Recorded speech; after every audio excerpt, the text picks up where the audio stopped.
Et du coup, on était au courant de ça depuis des semaines. Et quand on a su, j'ai dit, oh, je vais lui poser une question débile, machin, ta ta ta ta ta. Et le jour J, Bienvenue sur la boussole post-bac, le podcast qui donne la parole aux étudiants et étudiantes pour te donner toutes les clés pour trouver et réussir tes études. Le concept pour chaque épisode est simple, 4 chroniques autour d'une formation, 1. Le parcours, 2. Les questions des abonnés, 3. Les conseils pour réussir et 4. Raconte-moi une anecdote. Sans plus tarder, place à l'invité du jour.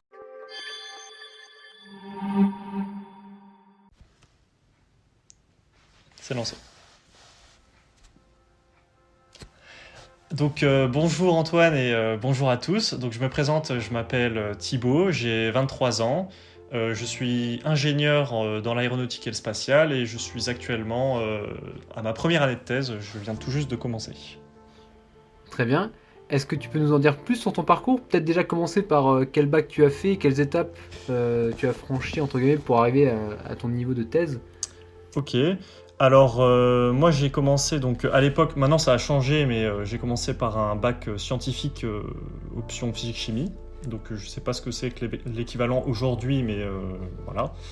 Ensuite, du coup, pendant mon année de terminale, j'ai fait des concours pour entrer dans des écoles d'ingénieurs et pour entrer en classe préparatoire intégrée. Donc comme ça, je suis rentré dans mon école qui s'appelle Elisa Aerospace, qui est en Picardie et pas loin de Bordeaux. Et donc j'ai commencé avec 2 ans de classe préparatoire intégrée, où c'était beaucoup de maths, beaucoup de physique, avec quelques matières un peu plus adaptées donc à l'aéronautique et au spatial, donc de l'électronique. Par exemple, les DS de physique étaient directement sur le sujet du spatial, donc c'était sympa. Et après ces 2 ans, je suis resté dans l'école et j'ai continué avec le cursus classique d'une école d'ingénieur, c'est-à-dire 3 ans d'école, qui était pour le coup beaucoup plus spécialisé, parce qu'en milieu de troisième année, on choisit donc sa spécialisation. Moi j'ai choisi spatial, et dans mon école, donc ça dépend des écoles, hein, mais dans la mienne, il y avait soit aéronautique, soit un peu électronique, et soit spatial. Moi j'ai pris spatial. Et donc j'avais des matières plus dans le thème du spatial, comme, je sais pas, de la thermochimie pour la propulsion des fusées, de la mise à poste de satellites, des structures de satellites, enfin vraiment des choses très, très axées sur le spatial, quoi. Et durant mes 2 dernières années d'école, j'ai fait 2 stages de 6 mois dans des entreprises. Donc mon premier, je l'ai fait à Nice au CNRS, et mon deuxième, je l'ai fait au CNES à Toulouse. Et donc les deux sont dans la recherche en fait. Et c'est à cause de ça que j'ai pris goût à la recherche, enfin grâce à ça plutôt, hein, que j'ai pris le goût à la recherche, et je me suis dit, bon ben, pourquoi pas poursuivre mes études après mon bac plus 5 et aller dans la recherche, donc d'où l'idée du doctorat, qui est pour le coup un peu dans le thème du spatial, mais qui est plutôt axé sur l'électronique au CNES et à l'ISAE. Top. Et pour revenir aux 2 premières années, c'était une prépa intégrée, Oui, c'est ça? oui, c'est Donc ça. c'était quand même assez intense et très général, on va dire. Oui, enfin, c'était intense, mais je pense beaucoup moins qu'une prépa classique. Parce que les prépas classiques, par exemple, nous, on n'avait pas de devoirs sur table le samedi. On n'avait pas beaucoup de colle. On en avait quelques-unes, mais c'était des colles quand même très légères par rapport à ce qui existe dans les prépas classiques. Et le programme aussi était un petit peu allégé pour prendre que les maths qui nous serviraient pour la suite, en fait. Et pas genre tout le programme pour préparer un concours comme pourraient être les prépas classiques. Et très bien. Et donc, dans quoi tu peux faire des stages quand tu es dans ce secteur de l'aérospatial? Alors, ça dépend de l'option. Donc ceux qui étaient par exemple plus dans l'aéronautique, ils auraient pu être dans l'aérodynamisme des ailes, par exemple des avions, plutôt dans la propulsion avec les turbomachines. Il y en a, ils ont fait des stages juste ingénieur qualité, ou même ingénieur un peu plutôt dans la programmation, mais appliqué à l'aéronautique. Et dans le spatial, donc mes 2 stages, personnellement le premier c'était sur des photodiodes, donc c'est de l'électronique de satellites. Et c'était donc l'objectif de mon stage était d'aider lors du montage de ces photodiodes et de les tester. Donc ça alliait programmation, électronique, manip et tout. Et mon deuxième stage au CNES, c'était plutôt sur les irradiations et les contaminations dans l'espace. Et donc là, c'était plus les doses c'était des protons et tout ce qui était sur les optiques des satellites, des satellites d'observation. Donc dans le spatial, tu peux faire tout ça, ou alors aussi aller chez Ariane Group, et c'est plus de la propulsion. Enfin, c'est assez transverse, tu peux faire plein de trucs, globalement. T'as pas mal de choses, quoi, finalement. Ouais. Parce que je me suis dit, au début, quand j'ai vu ingénieur aérospatial, j'ai l'impression que c'était très focus fusée, tu vois. Après, moi, je ne connais pas beaucoup, donc j'imagine que ceux qui nous écoutent non plus, donc c'est bien que tu nous partages ça. Moi, j'avais une question aussi, c'est qu'est-ce qui t'a donné envie de faire cette option aérospatiale, sachant que c'est quand même venu chez toi très tôt dans ton cursus? Oui, en fait, j'ai toujours beaucoup aimé l'espace, l'exploration spatiale, et j'ai vraiment un goût pour ça, dans le sens où je me dis que l'espace, on découvre des tas de choses encore aujourd'hui, et c'est l'excitation un peu de la découverte, comme pouvait être, je sais pas, Christophe Colomb ou à l'époque, qui découvrait la Terre. Nous, maintenant, on découvre l'espace et ce qui s'est passé dans le passé, parce que plus on voit loin, plus on voit le passé, et je trouve ça super intéressant et super motivant, en fait, comme domaine. Ce côté où à tout moment tu découvres un truc et c'est fou, quoi. C'est ça, ouais. Et puis on connaît mieux l'histoire de notre univers, tout ça, je trouve que c'est passionnant. Mieux comprendre d'où on vient, vers où on va, peut-être. Et ouais, je pense que la science est belle là-dedans, parce que ça donne un sens à ce qu'on fait, de se dire, on fait ça pour savoir. Super, merci du coup d'avoir partagé ton histoire, ta formation. Passons maintenant aux questions des abonnés sur Insta du podcast. Tout d'abord, une question de Paul. Est-ce que c'est une première étape pour devenir astronaute? Alors, oui. Enfin, oui, ça aide pas mal. C'est-à-dire que Thomas Pesquet, il a fait des études dans le domaine, et la dernière astronaute française, là, qui s'appelle Adno, elle a aussi fait des études comme ça à l'ISAE Supaéro, donc qui est la plus grosse école dans ce domaine-là, qui est à Toulouse. Donc ça aide, parce qu'on a des connaissances sur l'espace, tout ça, donc on est déjà dans le bain. Après, ce qui aide aussi beaucoup, c'est d'être pilote. Donc que ça soit Thomas ou Madame Adno, les deux sont pilotes.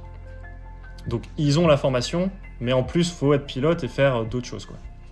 Mais bon, ça aide.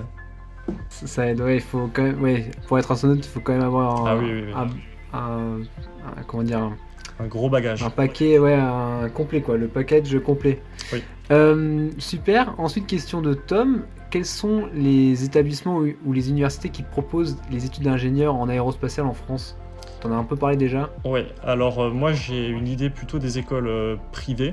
Donc l'ISAE Supaéro, c'est plutôt public quand même, c'est sous tutelle du ministère des Armées. Donc c'est à Toulouse. Après, en école privée, il y a l'ESTACA qui propose une formation dans le spatial avec une prépa intégrée, si je ne dis pas de bêtises. Il y a l'IPSA également. Donc l'ESTACA, elle est à Paris et je crois que c'est tout. Elle est peut-être ailleurs en France aussi. L'IPSA, elle est à Paris et à Toulouse. Donc l'ISAE Supaéro est à Toulouse. Mon école, donc Elisa Aerospace, c'est en Picardie, à Saint-Quentin et à côté de Bordeaux.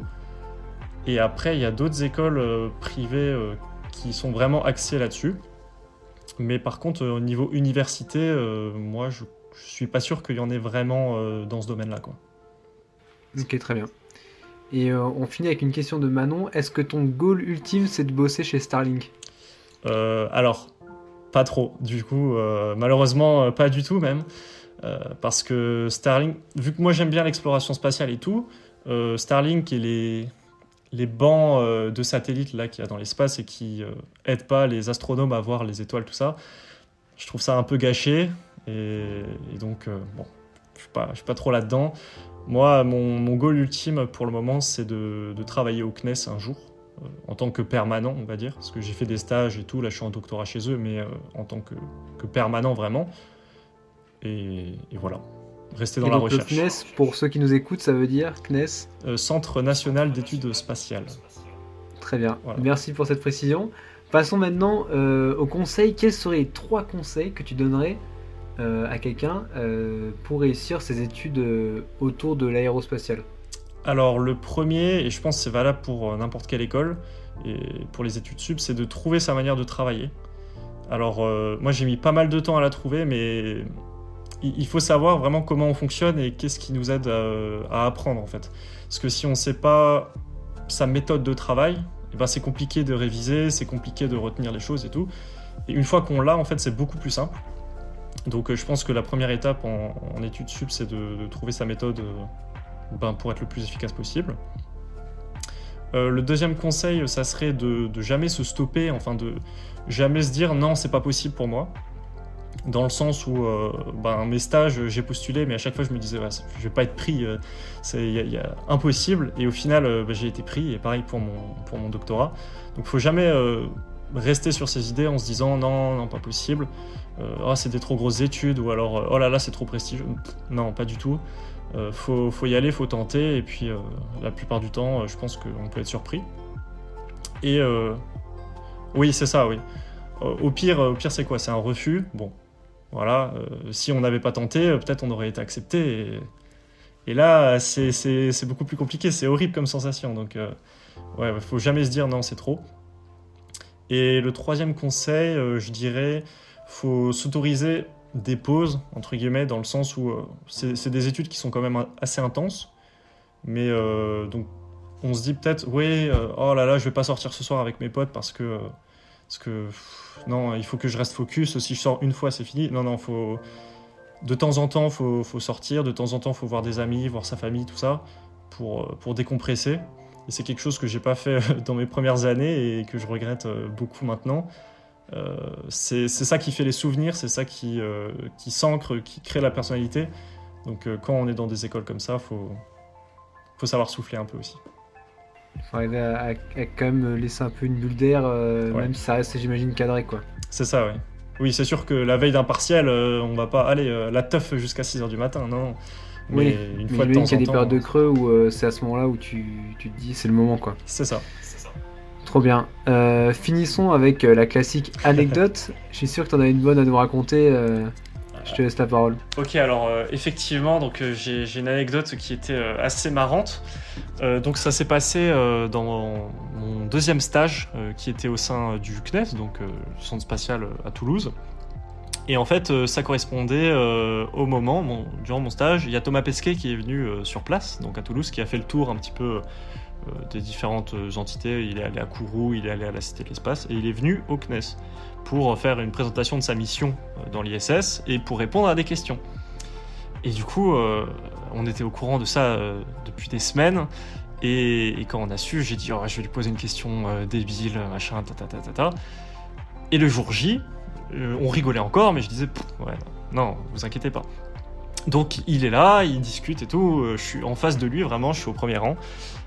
On l'écoute, super intéressant. Et puis là, il y a mon pote derrière, mon collègue, qui me tape le dos et qui me montre du doigt et qui dit lui, il veut poser une question. Et là, je fais et donc la dame de l'organisation, elle me dit vous voulez poser une question? Et je fais ouais. Donc elle fait ok, elle me donne le micro, on se prépare et puis la question vient. Donc en fait, j'ai posé 2 questions. Je lui en ai posé une qui parlait de son vaisseau spatial préféré. Je lui ai demandé s'il préférait le vaisseau Soyouz ou le nouveau Crew Dragon. Ce à quoi il a répondu que les deux se valent, mais il aimait beaucoup le Soyouz pour le côté un petit peu romantique, un petit peu le passé, voilà. Et là, il me dit, donc t'as une deuxième question? Et je dis, oui, j'ai une deuxième question. Et donc je lui demande, écoutez, est-ce que vous avez eu une modification de la libido dans l'espace? Et là, donc tout le monde rigole, tous les collègues du CNES, les gens, les chefs d'équipe, tout le monde rigole. Il me regarde bizarre, il me regarde, mais qu'est-ce qu'il me raconte lui? Il regarde son collègue du laboratoire qui travaille avec l'ISS, et puis il me répond, écoute, moi j'ai pas vu de de modifications.